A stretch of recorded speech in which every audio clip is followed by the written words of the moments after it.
क्योंकि गाय को एक पावन पशु माना जाता है। ये झरना गांव वालों की जरूरतों को पूरा करता था। पशु इसके पानी से ठंडक लेते थे और महिलाएं यहाँ पर कपड़े और बर्तन धोती थी, जैसे कि आप शांतु को करते देख रहे हैं। झरने के बाजू में लैटराइट के पत्थर से बने इस टब में कपड़े भिगोए जाते थे और रीटा से इन्हें धोया जाता। चलिए आगे बढ़कर नंदू से मिलते हैं, जो इस गांव का कुम्हार है।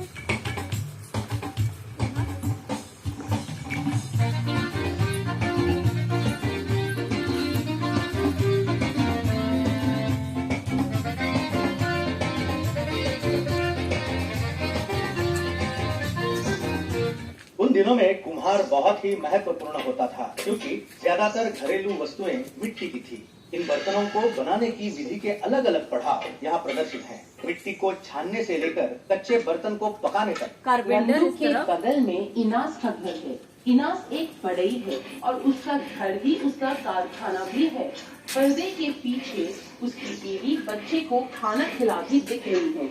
उस जमाने के बढ़ई पश्चिमी तरीके को भारतीय नमूने से मिश्रित कर वाकई में कलात्मक फर्नीचर तैयार करते थे, जो आज भी लुभावना है।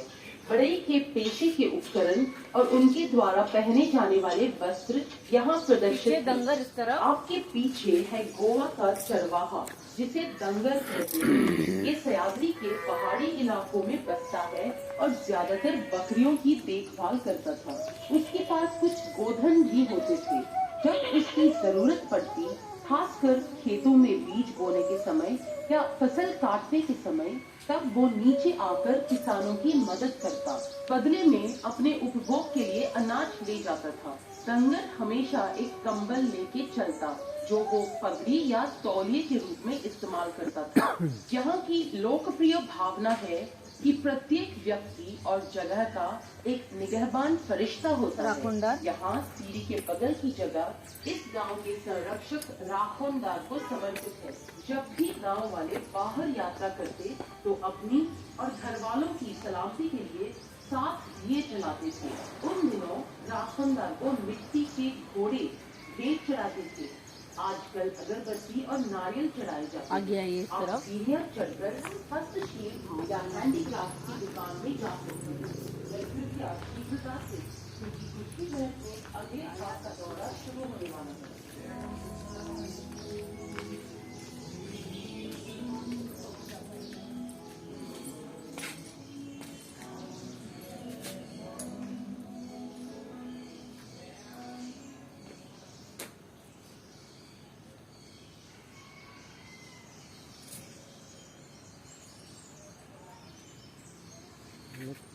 अब इधर चालू है।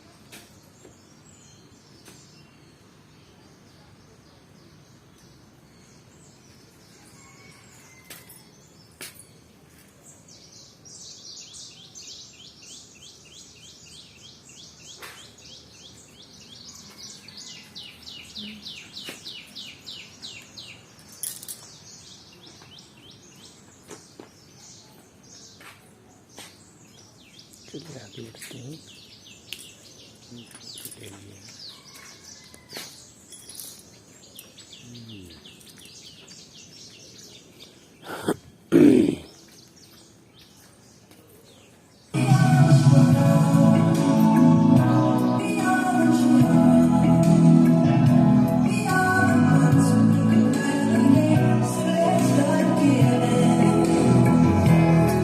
पायरो आल्तो में आपका स्वागत है। ये गोवा के गांव का प्ररूपी अमीर इलाका है। धर्म में भेदभाव किए बिना मिलजुल कर रहते थे। गौर कीजिए, आपकी अत्यंत बाईं ओर गंगाराम, एक हिंदू ने धोती के ऊपर कोट और टाई पहन रखी है। उनके पीछे डोना बुल्गेरिया ने गाड़ी के ऊपर ओढ़ ओढ़ रखी है और उसके पीछे जमींदार अपनी बालकनी में पाइप से तंबाकू पी रहे हैं। उसके बाद आप अब्दुल्ला को खड़े देख सकते हैं, जिनकी दाढ़ी से आसानी से उनके मुसलमान होने की पुष्टि होती है। पिंकी, एक नवयुवक लड़की, गहरी सांस लेकर कुदरत की सुंदरता का एहसास ले रही है। यहाँ पर एक कैथोलिक महिला लिली सफेद लहराता गाउन पहनकर अपने पालतू कुत्ते के साथ टहलने जा रही है। उनका सेवक उनके लिए छाता लेकर पीछे टहल रहा है। थोड़ी दाईं तरफ एक हिंदू महिला लता अपने घर से दिवजा लेकर मंदिर के लिए निकल रही है। लता के घर के बाजू में फूल बेचने वाली औरत शब्दुले फूलों का हार पिरो रही है। उन दिनों जब तक बालों को फूलों से संवारा नहीं जाता तब तक औरत का पहनावा पूरा नहीं होता था। शौक से कहना पड़ता है कि आजकल फूल महिलाओं के बालों में कभी कभार ही दिखते हैं। उसके बाजू में गोविंद का घर है जो बुनावट करता था। उसकी सेवाएं बहुत ही आवश्यक थी क्योंकि उन दिनों प्लास्टिक की तो रचना ही नहीं हुई थी। गोविंद बांस से टोकरे, चटाई और भी बहुत सारी कामकाज या घरेलू इस्तेमाल की वस्तुएं बुनता था। आपके नजदीक दाहिनी ओर कंगन वाला विभिन्न प्रकार के कंगन अलग अलग नाप और रंगों में दिखा रहा है। क्या आप जानते हैं गोवा के गुजरे जमाने में एक औरत की जिंदगी के अलग अलग पहलू उसके हाथों की चूड़ियों से पता चलते थे। सफेद और काले रंग की चूड़ियां बच्चों को बुरी नजर से बचाती थी।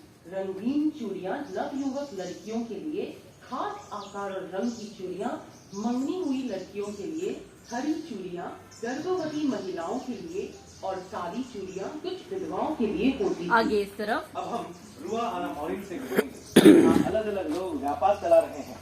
जल्दी आपको गणपत दिखेगा जो चने बेचने वाला है। चने उसी वक्त सेंक कर ग्राहक को बेचे जाते थे।